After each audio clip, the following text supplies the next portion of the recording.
If you die on my porch, I'll never forgive you, Mara Doss said, dragging the stranger's arm over her shoulder while the wind tried to tear the door from her hands. He didn't answer.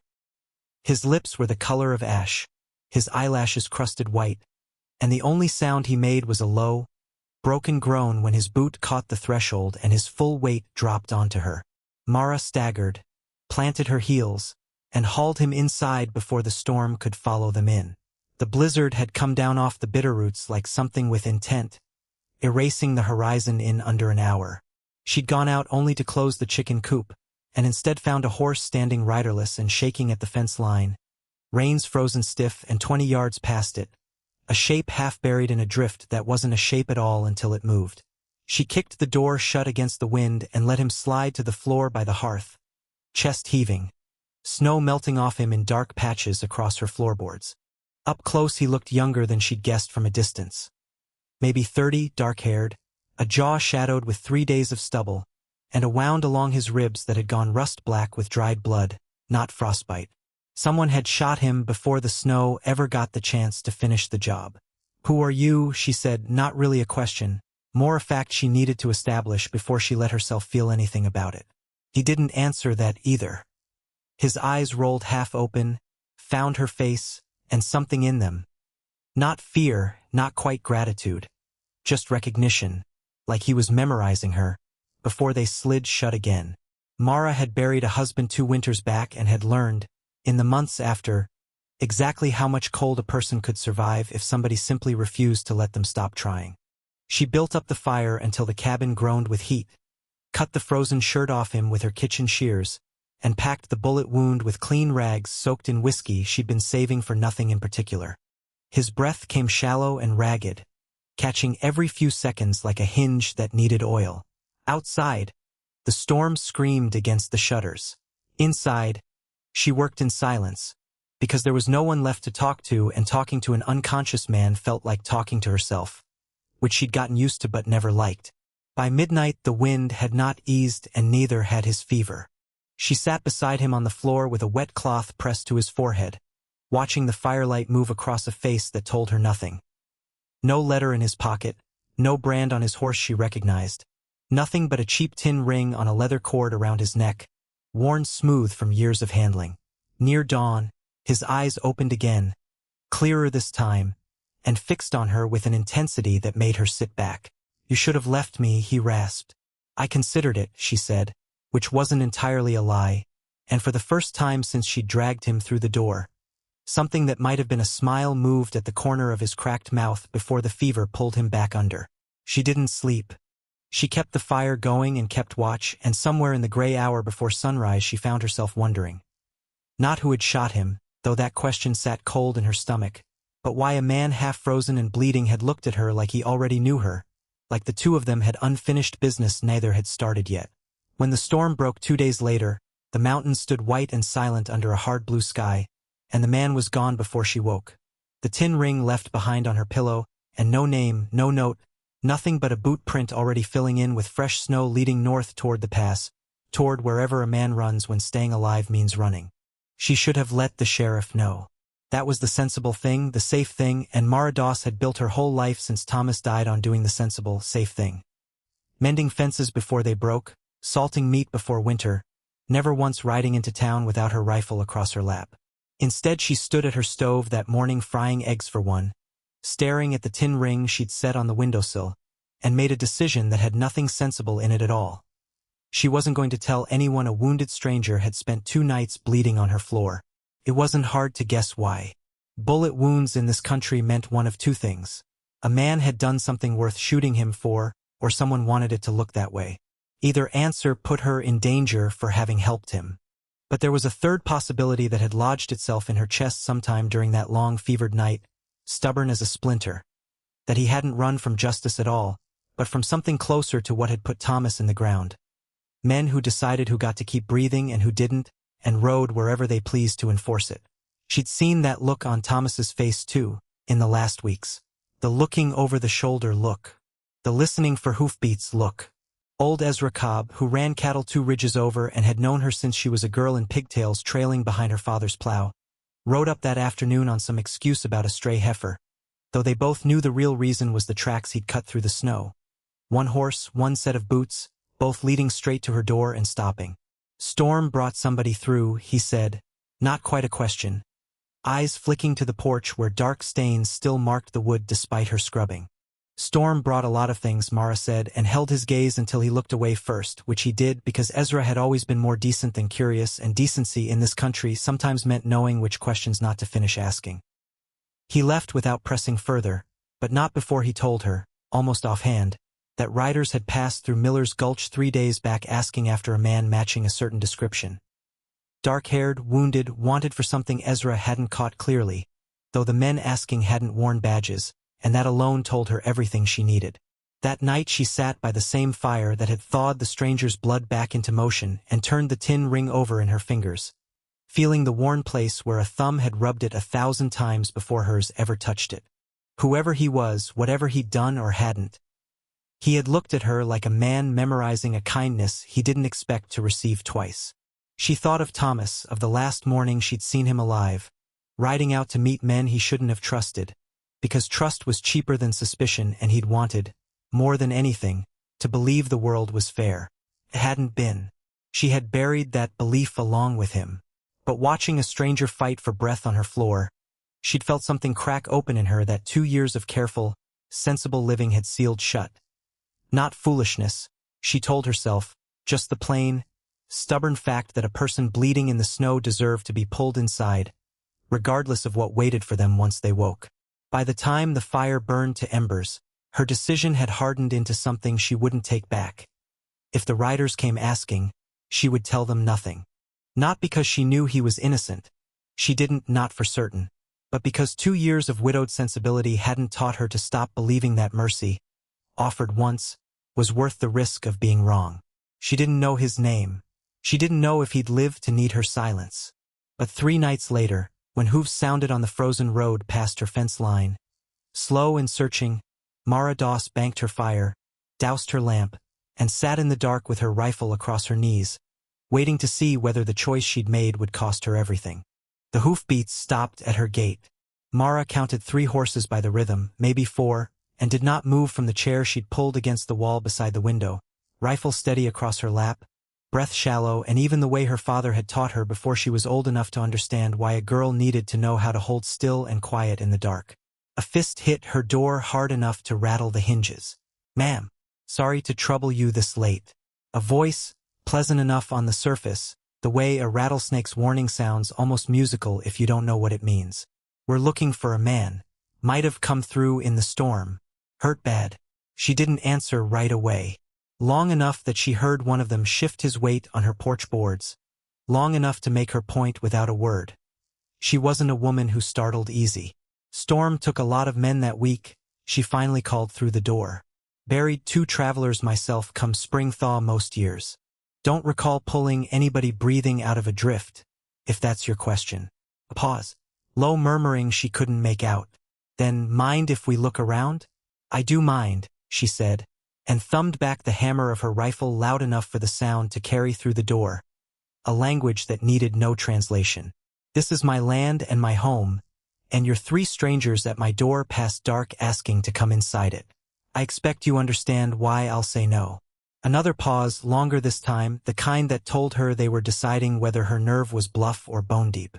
She kept the rifle level and her breathing slow, and after a long, cold minute, the leader's voice came again, flatter now, stripped of its false courtesy.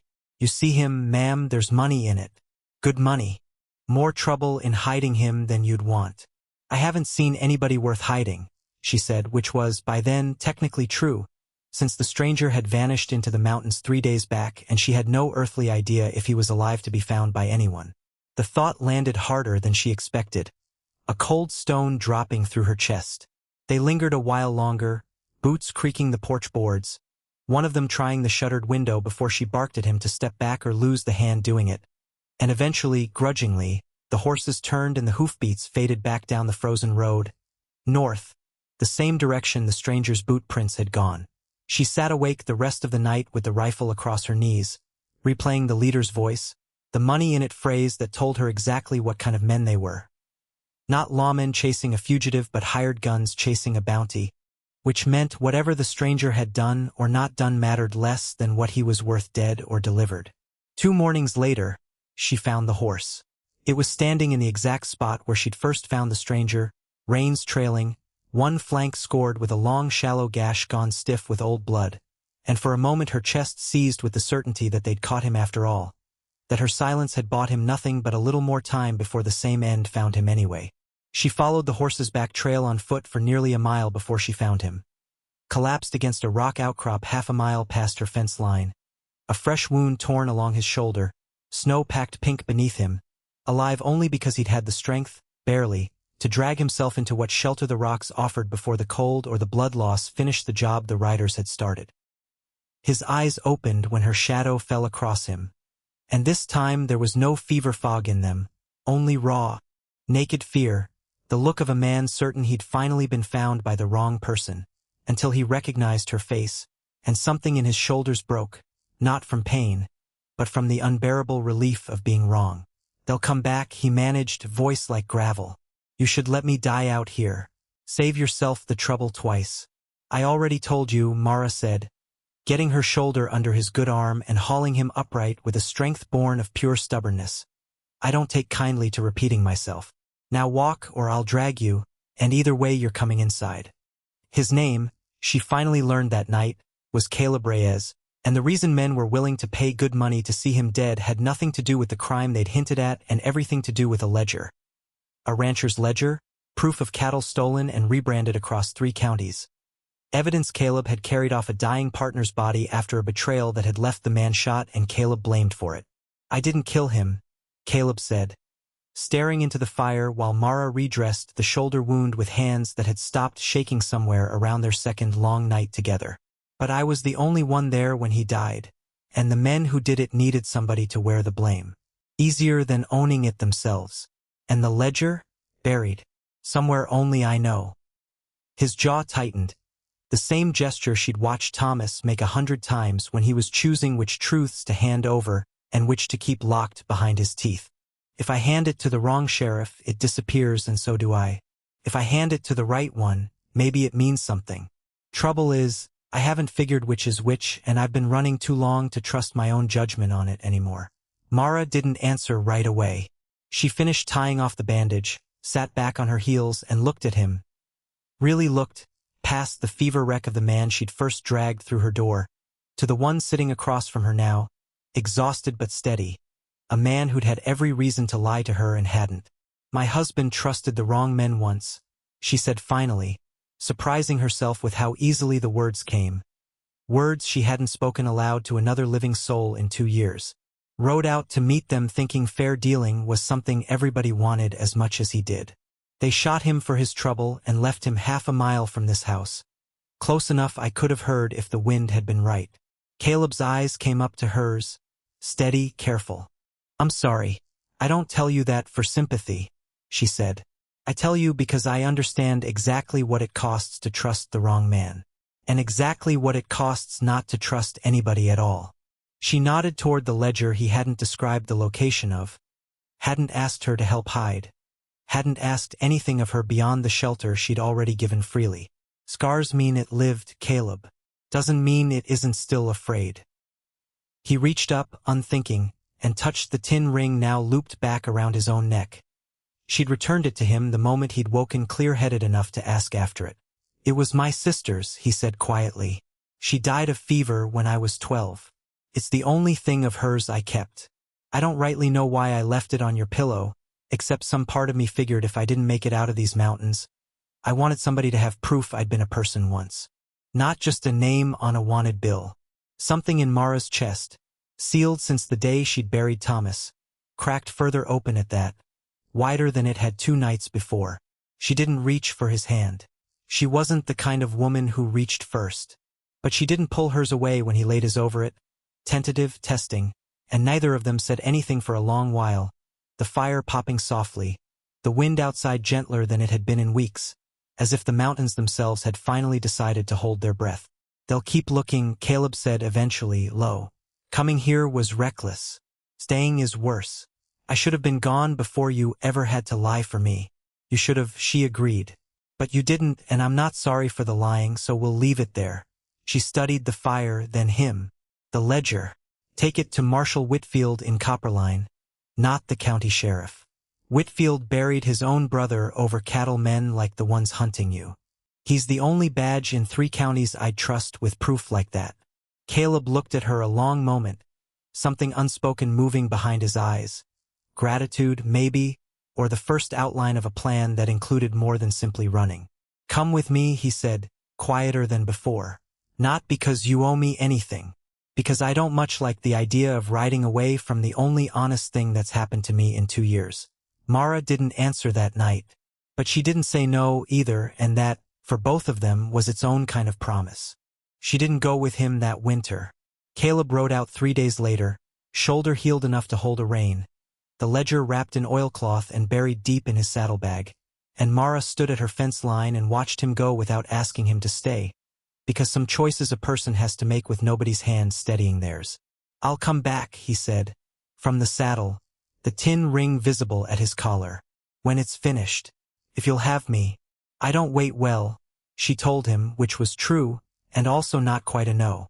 The winter that followed was long. She heard fragments. A marshal in Copperline who'd built a case that reached further than 3 counties. Cattlemen arrested on charges that made the territorial papers. A shootout at a line shack that claimed 2 of the men who'd once stood on her porch asking after a stranger, though Caleb's name never appeared in any account she read, which she chose to take as a good sign rather than a silence to fear. Spring came. Then summer, dry and long. The kind that made her wonder if a man who'd promised to return simply hadn't survived long enough to keep it, or had survived and found the promise easier to make than to honor. She told herself either way she'd manage. She always had. It was late September, the aspens just beginning to turn, when she heard a single horse on the road, unhurried, familiar in a way she couldn't explain until she saw him crest the rise. Thinner than she remembered, a new scar along his jaw, but sitting the saddle like a man who had finally stopped looking over his shoulder. She didn't run to the fence. She wasn't the kind of woman who ran to anything. But she set down the axe she'd been splitting kindling with and waited, and when Caleb swung down from his horse and crossed the yard toward her, she found her heart keeping a rhythm she hadn't let it keep since long before Thomas died. Whitfield got his conviction. Caleb said, stopping close enough that she could see the tiredness under his eyes had finally settled into something like peace. Took the better part of a year. I testified twice. Had to leave the territory a while when things got ugly. But it's done now. All of it. Clean. And you came back, she said, not quite a question. Told you I would. He reached up, unlooped the tin ring from his neck, and for a moment she thought he meant to give it away entirely, the way he'd left it on her pillow that first frozen morning. Instead he held it out, resting in his open palm between them. It was my sister's. I want you to have it, not because I'm leaving it behind again, but because I want you to know I'm not planning on going anywhere it can't follow. Mara looked at the ring, worn smooth by 2 lifetimes of handling, and then at him and understood exactly what he was asking without either of them needing to say the word aloud. She thought of Thomas, of the sensible, careful life she'd built in his absence, brick by brick, to keep herself safe from ever being broken open like that again. And she thought of the stubborn, unreasonable thing that had made her drag a bleeding stranger through her door 2 winters back rather than let the storm finish what men with guns had started. I don't take kindly to being asked things halfway, she said, echoing words she'd used on him twice before, and watched the corner of his mouth lift, the same almost smile she'd first seen through fever haze. Then I'm asking you plain, Caleb said. Stay with me. Not because you saved my life, though you did, and not because I owe you, though I do. Because somewhere in that storm I found the one honest thing left in this territory. And I'm not fool enough to ride away from it twice. She took the ring from his palm, closed her fingers around it, warm from his skin, and didn't let go of his hand along with it. They were married before the first snow came that year, in the same cabin where she'd once packed a stranger's wound with whiskey and rags, the same hearth that had thawed a fever-cold man back into the world. Years later, when their children asked about the tin ring their mother wore on a cord around her own neck, Mara would tell them about a blizzard, and a horse standing riderless at the fence line, and a choice she'd made in the space of a single heartbeat that had cost her nothing and given her everything. The town of Copperline still tells it differently, of course. Some say it was a marshal's badge that finally brought peace to the valley. Others credit the storm itself for delivering justice on its own frozen terms. But out past the ridge, where the aspens turn gold every September and two horses graze together in a fenced pasture below a cabin with smoke curling steady from its chimney, the truth is simpler than either version. A woman who refused to leave a stranger to die, and a man who rode back through 100 miles of danger to prove her mercy hadn't been wasted on the wrong man after all.